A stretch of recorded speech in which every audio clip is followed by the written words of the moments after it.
ಈ ಅಧಿಕ ಮಾಸ ಮೇ 17ನೇ ತಾರೀಕಿಂದ ಸ್ಟಾರ್ಟ್ ಆಗುತ್ತೆ. ಅಮಾವಾಸ್ಯೆ ಆದ್ಮೇಲೆ ಪಾಡ್ಯ ಏನ್ ಬರುತ್ತಲ್ಲ, ಪಾಡ್ಯದಿಂದ ತಿರ್ಗಾ ಬರೋ ಅಮಾವಾಸ್ಯೆವರೆಗೂ ಈ ಅಧಿಕ ಮಾಸ ಇರುತ್ತೆ.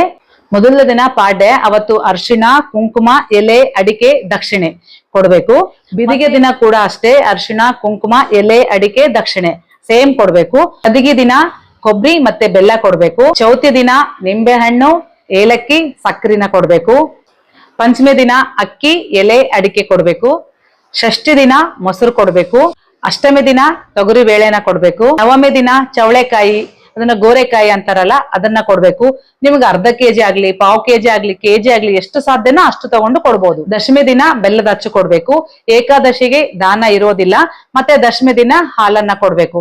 ಸಣ್ಣ ಪ್ಯಾಕೆಟ್ ಆಗ್ಲಿ, ಅರ್ಧ ಲೀಟರ್ದಾಗ್ಲಿ, ಪಾವ್ ಲೀಟರ್ದು ನಿಮ್ಗೆ ಎಷ್ಟು ಶಕ್ತಿ ಅನುಸಾರ ಅಷ್ಟನ್ನ ದಾನ ಕೊಡ್ಬೇಕು. ತ್ರಯೋದಶಿ ದಿನ ಗೋಧಿ ಹಿಟ್ಟನ್ನ ದಾನವಾಗಿ ಕೊಡ್ಬೇಕು.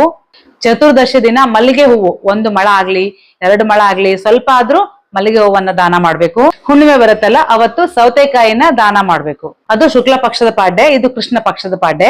ಪಾಡ್ಯದ ದಿನ ಹೀರೆಕಾಯಿ ದಾನನ ಮಾಡ್ಬೇಕು. ನಾ ಮುಂಚೆ ಹೇಳ್ದಲ್ಲ, ಪಾವ್ ಕೆಜಿ, ಅರ್ಧ ಕೆಜಿ ಎಷ್ಟಾಗುತ್ತೋ ಅಷ್ಟು ದಾನ ಕೊಡ್ಬೇಕು. ಬಿದಿಗೆ ದಿನ ಗೆಣಸನ್ನ ದಾನ ಕೊಡ್ಬೇಕು. ತದಿಗೆ ದಿನ ಎಲೆ, ಅಡಿಕೆ ನಿಮ್ ಶಕ್ತಿ ಅನುಸಾರ 33 ಎಲೆ, 33 ಅಡಿಕೆನೂ ಕೊಡ್ಬೋದು. ಇಲ್ಲಾಂದ್ರೆ 2 ಎಲೆ 2 ಅಡಿಕೆ ಕೂಡ ಕೊಡ್ಬೋದು. ಚೌತಿ ದಿನ ಹುರಿಗಡಲೆ, ಕಡ್ಲೆ ಅಂತೀವಲ್ಲ, ಪುಟಾಣಿ, ಅದನ್ನ ಹುರಿಗಡಲೆ ಕೂಡ ಅಂತಾರೆ. ಅದನ್ನ ಪಾವ್ ಕೆಜಿ, ಅರ್ಧ ಕೆಜಿ ಎಷ್ಟಾಗುತ್ತೋ 1 ಬಟ್ಲಾಗ್ಲಿ ದಾನನ ಕೊಡ್ಬೇಕು. ಪಂಚಮಿ ದಿನ ಶೇಂಗಾನ ದಾನ ಕೊಡ್ಬೇಕು. ಷಷ್ಠಿ ದಿನ ರವೆ ಮತ್ತೆ ಎಲೆ ಅಡಿಕೆನ ಕೊಡ್ಬೇಕು. ಸಪ್ತಮಿ ದಿನ ಕೃಷ್ಣ ಸಮೇತ ತುಳಸಿ ದಾನ ಕೊಡ್ಬೇಕು. ಅಂದ್ರೆ ನೀವು ತುಳಸಿನ ದಾನವಾಗಿ ಕೊಡ್ಬೇಕು. 20-25 ರೂಪಾಯಿ ಕೊಟ್ರೆ 1 ತುಳಸಿ ಗಿಡ ಸಿಕ್ಕುತ್ತೆ ನರ್ಸರಿಯಲ್ಲಿ. ಅದನ್ನ ತಗೊಂಡ್ ಬಂದು ಒಂದ್ ಚಿಕ್ಕ ಕೃಷ್ಣನ ಅದ್ರಲ್ಲಿ ಇಟ್ಟು ದಾನನ ಕೊಡ್ಬೇಕು. ಅಷ್ಟಮಿ ದಿನ ಹತ್ತಿನ ದಾನ ಕೊಡ್ಬೇಕು. ಕಾಟನ್ ಬರುತ್ತಲ್ಲ, ಹತ್ತಿನ.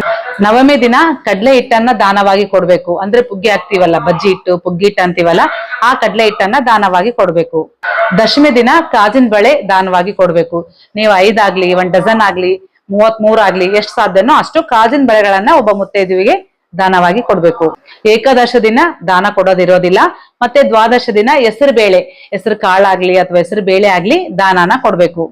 ತ್ರಯೋದಶಿ ದಿನ ಅವಲಕ್ಕಿನ ದಾನವಾಗಿ ಕೊಡ್ಬೇಕು. ಪೇಪರ್ ಅವಲಕ್ಕಿ ಆಗ್ಲಿ, ಒಗ್ಗರಣೆ ಅವಲಕ್ಕಿ ಆಗ್ಲಿ, ಯಾವ್ದೇ ಆಗ್ಲಿ ನಿಮ್ ಮನೇಲಿ ಯಾವ್ದಿರುತ್ತಲ್ಲ ಆ ಅವಲಕ್ಕಿನ 1 ಬಟ್ಲಾಗ್ಲಿ, 1/4 ಕೆಜಿ, ಅರ್ಧ ಕೆಜಿ ದಾನನ ಕೊಡ್ಬೇಕು. ಚತುರ್ದಶಿ ದಿನ ಶೇಂಗಾದ ಎಣ್ಣೆ ಬರುತ್ತಲ್ಲ, ಅಡಿಗೆಗೆ ಬಳಸ್ತೀವಲ್ಲ ನಾವು ಶೇಂಗಾ ಎಣ್ಣೆ, ಅದನ್ನ ದಾನವಾಗಿ ಕೊಡ್ಬೇಕು. ಪಾವ್ ಲೀಟರ್ ಆಗ್ಲಿ, ಅರ್ಧ ಲೀಟರ್ ಆಗ್ಲಿ, 1 ಲೀಟರ್ ಆಗ್ಲಿ, ನಿಮ್ಗೆ ಎಷ್ಟು ಶಕ್ತಿ ಅನುಸಾರ ಅಷ್ಟು ದಾನವಾಗಿ ಕೊಡ್ಬೇಕು. ಗೊತ್ತಾಯ್ತಲ್ಲ ಸ್ನೇಹಿತರೆ, ಯಾವ ದಿನ ಯಾವ ದಾನವನ್ನ ಕೊಡ್ಬೇಕು ಅಂತ. ಸಪ್ತಮಿಯಂದು ಹಣ್ಣುಗಳನ್ನು ದಾನವಾಗಿ ಕೊಡಬೇಕು. ಅಲ್ಲಿ ಮಿಸ್ ಆಗಿದೆ, ಅದಕ್ಕಾಗಿ ಇಲ್ಲಿ ಹೇಳ್ತಾ ಇದ್ದೀನಿ. ಇದನ್ನು ಆ್ಯಡ್ ಮಾಡ್ಕೊಳ್ಳಿ. ಸಪ್ತಮಿ ದಿನದಂದು ಹಣ್ಣನ್ನು ದಾನವಾಗಿ ಕೊಡಿ.